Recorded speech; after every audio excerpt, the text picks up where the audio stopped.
Entonces le decía, hemos tenido nuestra primera reunión entre los equipos de la Cancillería y la Secretaría de Estado, el secretario y yo. Hemos cubierto todos los temas que se discutieron durante la visita del presidente Obama, que se acordaron, hemos avanzado en muchos de ellos, y estaremos reuniéndonos en el almuerzo, un almuerzo de trabajo con colegas de otros ministerios que seguramente nos permitirá abundar en cuestiones que son más específicas de sus áreas. Así que yo quiero una vez más darle la bienvenida al secretario Kerry, decirle que estos compromisos que hemos asumido mutuamente son compromisos que estamos totalmente dispuestos a seguir, a trabajar en ellos. Es una jornada larga, no es cuestión de un solo día, es una construcción de tiempo y espacios comunes y como tal contamos con nuestros equipos de los dos lados para seguir haciéndolo, incluyendo el mantener viva esta which includes keeping this agenda alive through diálogo our political dialogue, which will continue at the more operational level. The Deputy Foreign Minister will be traveling to Washington in a few months' time to make sure that we measure our progress and that we don't just sit back and assume that things are working in case there's anything that might need improvement. So thank you, John, and over to you. Well, thank you. Is this working now? Yes. Thank you very much, Susana. Buenas tardes y gracias por todo. I want to thank President Macri and Foreign Minister Malcorra for their very warm welcome. It's really a pleasure for me to be back here. I came here as a senator, loved Buenos Aires and the country, and I am delighted to be back now for my first time as Secretary of State. And I have to say that after hearing about the asado and the dulce de leche, I should have come here sooner. Before I say more, I do want to express my condolences and the condolences of the American people to those impacted by the horrific mass stabbing in London yesterday.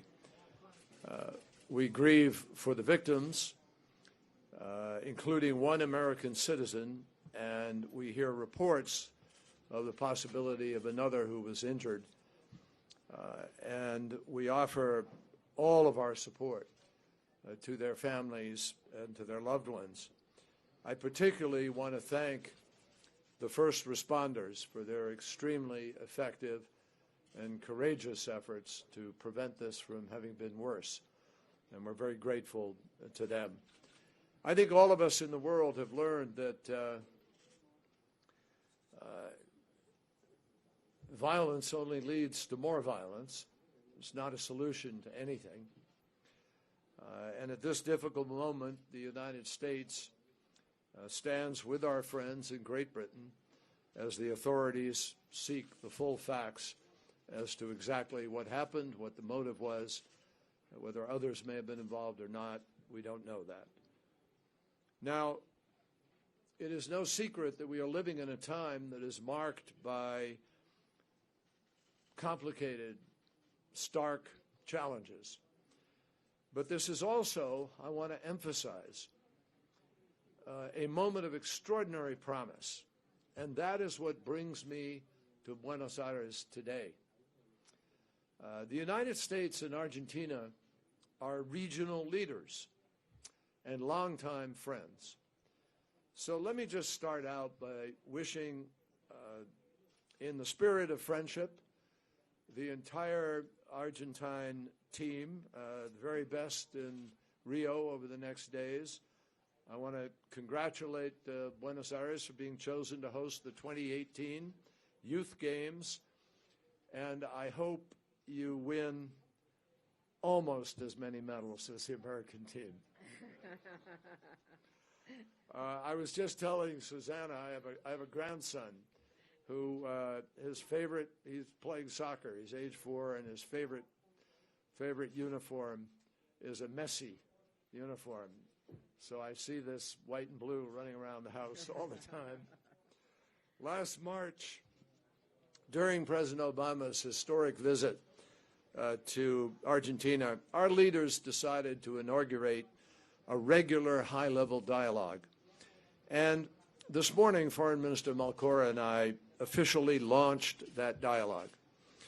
Later this afternoon, I'm going to have the privilege of meeting with President Macri, and I will underscore the United States' friendship and our respect for Argentina and our commitment to working together through this dialogue and in other ways to deal with problems that we face. And that is really the heart of the message that I bring to Buenos Aires. I have no doubt that President Macri and the foreign minister are as firmly committed to a close, sustained partnership with the United States as the United States is with Argentina. And I think that could not be more important at this time. During our meeting, the foreign minister and I discussed our revitalized efforts to cooperate in the arenas of security and peacekeeping. And here, one of our priorities is to combat organized crime and drug trafficking.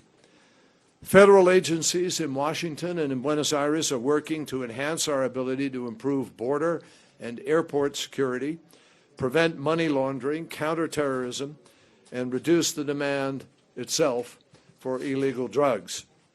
And as part of that effort, I'm very pleased to announce that, subject to the completion of congressional notification in the U.S., the State Department's Bureau of International Narcotics and Law Enforcement Affairs intends to dedicate $1.5 million immediately to support this law enforcement and criminal justice sector reform initiative. And just recently, the United States welcomed more than a dozen Argentine participants in the State Department's International Law Enforcement Academy, and cooperation between us is absolutely going to intensify in the coming months. Shared prosperity is at the top of our agenda. We know that there have been difficult economic challenges. President Macri has made some very courageous and important decisions in order to move Argentina forward, and in order to create jobs, which is at the center of the agenda. The United States strongly supports President Macri's effort to deepen Argentina's integration with the global economy. And as we look forward to next month's G20 summit, both of our governments will be supporting policies that are aimed at strong, sustainable, and balanced economic growth. And we both talked about the need to make certain that the growth that we are producing is felt by people at every level of the economy. We're seeing this phenomenon on a global basis, and I think all of us are committed to make sure that globalization has greater positive impacts for the people of the nations producing it. This morning, I spoke with leaders at the American Chamber of Commerce here. And what I heard from those leaders, the representatives of major companies doing business here and business around the world from Argentina, were expressions of renewed optimism about Argentina's future. And we feel this optimism. President Obama expressed this when he came to Argentina. I want to emphasize it here today. Argentina is an extraordinary country with talented people, educated, capable, enormous resources.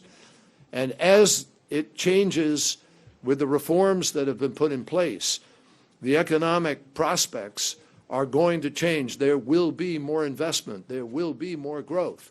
Doesn't happen overnight, but it will happen because of the determination of the direction this government has chosen to move in.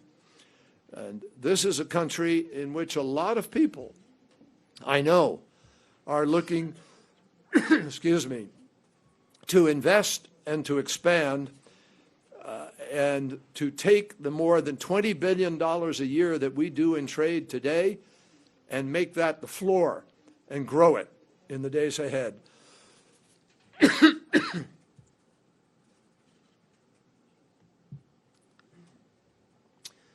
That is also the reason why our governments have agreed on a trade and investment framework, a commercial dialogue, and participation in a small business network of the Americas. Most jobs are created by small businesses growing and becoming big businesses. And so this small business network has an opportunity to really put a kick into the economy in the right direction. That's exactly why we have signed a joint agreement with Argentina to begin working towards a global entry arrangement which will facilitate business travel and tourism. And it's why, as we celebrate the 60th anniversary of the Fulbright program here, more than 97 Argentines and 39 Americans earned scholarships to study or conduct research in the United States and Argentina last year. Diplomatically, our governments are both strong supporters of the peace process in Colombia and of efforts to encourage a return to stability and genuine democracy in Venezuela. We shared our concerns about the situation in Venezuela, and we agreed on the urgency of a meaningful political dialogue, a timetable for completing the recall process, and respect for the rule of law and the role of the National Assembly. This morning, I also encouraged and congratulated, frankly, the foreign minister on the country's agreement to accept an additional 3,000 refugees from Syria as we prepare for President Obama's summit on refugees in New York in September. And I just say very quickly, we've been doing this in the United States for years, and we know that we can cooperate very effectively on all of the screening processes, all of the necessary security arrangements to guarantee that this is a no-threat activity that we engage in. The foreign minister and I also talked about the need to sustain regional and global leadership on climate change. On April 22nd, our countries, and Susanna and I were privileged to both be there together to sign the agreements of the Paris Agreement in New York, and we are both committed to bringing that agreement into force as soon as possible, and our presidents have committed to try to do that. We're also working together on an amendment to the Montreal Protocol to phase down the use of hydrofluorocarbons, perhaps one of the biggest steps that we could take to slow global climate change. And I just emphasize that these initiatives taken together are designed to send a clear signal to the world that we are deadly serious about acting on climate change. And I emphasize, clean energy is not only an environmental necessity, it is one of the greatest economic opportunities we have witnessed in a long time, and that's why it is so encouraging that the United States and Argentina are looking at ways to integrate more renewable energy into the power grid. Finally, I want to note that the relationship between the United States and Argentina is an exciting, forward-looking one. But we're also conscious of the lessons from the past. In 2002, the United States declassified more than 4,000 State Department cables and other documents from the period of the Argentine military dictatorship. Last March, in response to a request from President Macri and human rights groups, President Obama promised to identify and share additional U.S. government records, many from law enforcement and intelligence agencies. So later today, I will deliver the first tranche of those declassified documents to President Macri, with more to come in the future as we continue in this effort. In closing, let me just say to the foreign minister and the people of this country, la relación entre Argentina y Estados Unidos es saludable y activa tanto entre nuestros gobiernos como entre nuestra gente. Gracias. I want to thank Susanna again. It's good to be here, and we look forward to taking a few of your questions. ¿Preguntas? Primera pregunta. Questions? First question. Sí, buenos días. Natalia Nievieski, del diario Clarín, pero en representación de preguntas consensuadas con los otros colegas de Argentina. En relación a lo que dijo de los refugiados sirios, la Argentina ha planteado varias veces que necesita financiamiento de Estados Unidos y la Unión Europea, por ejemplo. Quería saber si Estados Unidos iba a hacer algún tipo de aporte para que la Argentina reciba esos 3.000 refugiados. Y quería preguntarle también, por favor, si Estados Unidos está de acuerdo o no con que Venezuela presida el Mercosur. Sus socios lo rechazan porque esto ha sido de facto y no ha sido consensuado.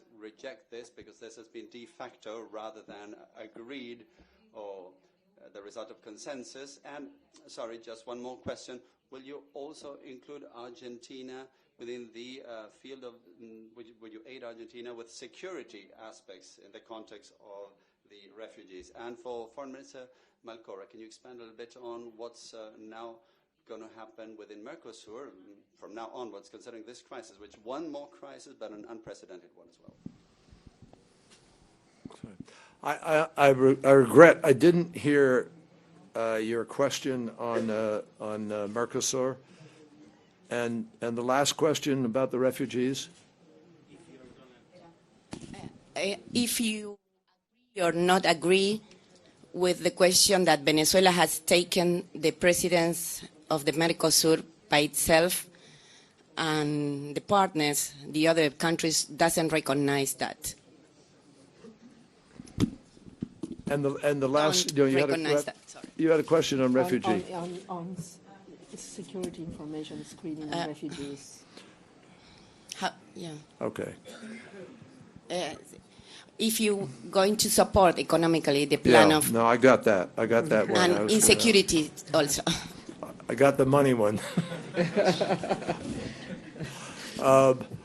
So let me begin. Let me go through those very quickly if I can. On the issue of financing and support, the United States is the largest. I think we've put over $5.5 billion now on the table to deal with refugees, particularly in Syria. That's just Syria. And we're the largest donor in the world at this moment to the refugee crisis. President Obama is hosting a major refugee event at the United Nations in September at the UN General Assembly meeting. And our goal is to try to raise both money committed to this effort to be able to help countries and to be able to have countries announce how many people they're prepared to try to take in this effort. Now, I know some people say, well, you know, is there a risk in this? And there's a political challenge in it. Let me just emphasize to everybody here. We have now taken just about 8,000 refugees from Syria. We've taken our refugees. Our goal for this year is 10,000. That is on top of the 85,000 people we will take and repatriate on a permanent basis, with 100,000 that we're targeting for next year. And we have developed a sufficient level of screening of a very in-depth background check where we are very comfortable that we're bringing in people who will be a great plus to our country, as we believe they will be a plus to your country. Yours is a country, as Susanna said, built on people who've come from other countries over a long period of time. And you understand this. It's part of your value system, too. I would simply say that in the course of our experience with counterterrorism, not one event in the United States of terror has ever been committed by a refugee who was let in the country. They have been sometimes by people who are traveling or who were there on a legal visiting quality, but not a refugee who has been resettled. And we believe, as President Obama said here, the people who are fleeing Syria are the most harmed by terrorism. They are the most vulnerable as a consequence of civil war and strife. They are parents, they are children, they are orphans, and it is very important that we do not close our hearts to the victims of such violence. That was President Obama speaking on this issue. And we believe that we really want to commend Argentina for its commitment to bring in 3,000, and we are committed to work with Argentina in an effort to try to make sure that the screening and the process works effectively. And I can't tell you today what the financial support might or might not be, but we, as I've said, have been consistently trying to be helpful to countries in an effort to facilitate this process. On Mercosur, I think the folks here should speak to that. I think it's better that Susanna talks about that part of the question which you asked her. But suffice it to say that regarding Venezuela, we have deep concerns right now about Venezuela's unwillingness to engage in a robust, productive way in the dialogue and to heed the needs of the people of Venezuela. And we encourage Venezuela to embrace the recall, not in a delayed way that pushes it into next year, but to do this as a sign of respect to the Constitution of the country and to the needs of the people of the country. We've reached out to Venezuela. We want to have a dialogue ourselves. We are working to try to improve the situation. Susanna and I spent a good amount of time this morning talking about Venezuela. We're both deeply committed to trying to ease this crisis and facilitate a restoration of the full democracy and rights of the people in the country. Gracias, John. En cuanto a la situación del Mercosur, Thank you, Mr. Secretary. Regarding the situation of Mercosur, Argentina has clearly defined its position, and we believe that any handover of the pro-tempore presidency should be by means of the established procedure and through a meeting of the Council, which has not taken place. And that is the reality of this vacuum that has occurred because there hasn't really been an accounting of the work done by the pro-tempore presidency of Uruguay, which would be a requirement for the handover. A group is now meeting to look at options moving forward, and President Macri is fully committed to this, closely following this. And we in Mercosur are concerned about the external projection of this situation outside of Mercosur. We are at a very critical juncture, and we would like to make progress on many fronts as the Mercosur bloc, including the European Union, but there are also other possible agreements we are looking at, and we think this could have an impact on Mercosur's positioning. So what we are trying to do is find a solution that will make Mercosur remain strong, because ultimately we believe in Mercosur, and that is why we are trying to build bridges. So the work that is now being done at the expert level, and certainly the dialogue to take place at presidential and foreign minister level over the next few days, lets us think we will find a solution, but a solution that will yield a stronger Mercosur, which is our top priority. The last question, please. Hi, Secretary Kerry. The U.S. government has said repeatedly that the $400 million payment and the $1.3 billion in interest paid to Iran in January was not a ransom payment of any sort. The money was delivered at the same time, though, as the nuclear deal was finalized and U.S. prisoners were released from custody there. It's hard to not see this as a package. Do you think the U.S. prisoners would have been released in absence of that payment? Additionally, Donald Trump yesterday said there was an Iranian military video of the cash transfer. Are you aware of such a video? If so, have you seen it? Well, I'm not aware of, is this on? Yep. I'm not aware of any video, no, so I obviously haven't seen it if I'm not aware of it. But let me speak to this, transfer, because I know a lot about it, because I was obviously negotiating the fundamental nuclear agreement with Iran, and I'm aware of what was going on. More than aware. First of all, the United States of America does not pay ransom and does not negotiate ransoms with any country. We never have, and we're not doing that now. It's not our policy. That's number one. Number two, this story is not a new story. This was announced by the President of the United States himself at the very time that this transaction and the nuclear deal was being put together, and he made it clear that there was a separate negotiation track, a separate negotiation that happened to come to be settled at the time, which represents a restoration to Iran of its own money. Now, let me be crystal clear about this. In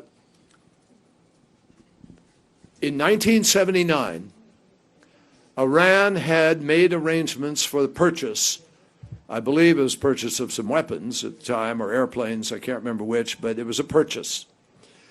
And when the revolution took place in Iran, that money was frozen. They had paid it. It was in a bank account.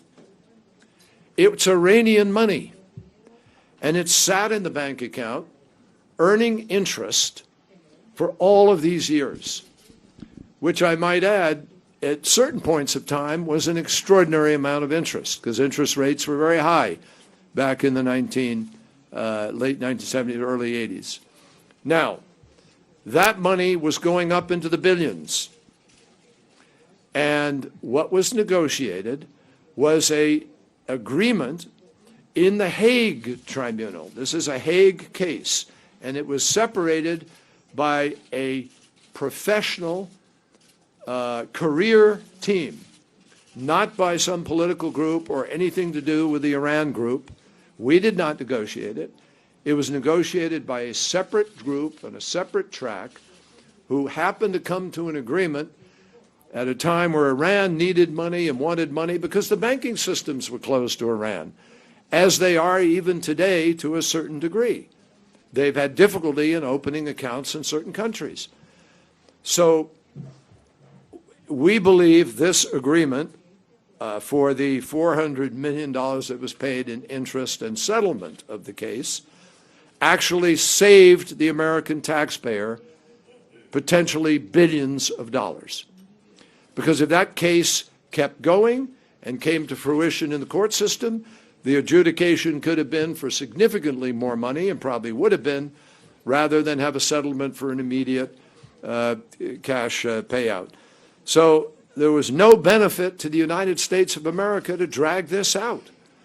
It would have worked against the interests of our taxpayers. And with the nuclear deal done, the prisoners released, the time was right to take advantage of that and resolve the dispute in the way that it was resolved. Now, the president at the time said the following, quote, "Since 1981, after our nation severed diplomatic relations, we've worked through an international tribunal to resolve various claims between our countries. The United States and Iran are now settling a long-standing Iranian government claim against the United States government, and Iran will be returned its own funds, including appropriate interest, but much less than the amount that Iran sought." That is what the President of the United States announced at the very time. So this is not a news story. It doesn't represent anything the American people weren't told by the President and by the administration. What it does represent is a policy of common sense to get a better deal, reduce the money we would have had to pay, save the American taxpayers dollars, and do it through a completely separate track that had nothing to do with the Iran nuclear deal. Muchas gracias. Tenemos que ir a ver al presidente. Thank you very much. We need to go and see the president. Thank you.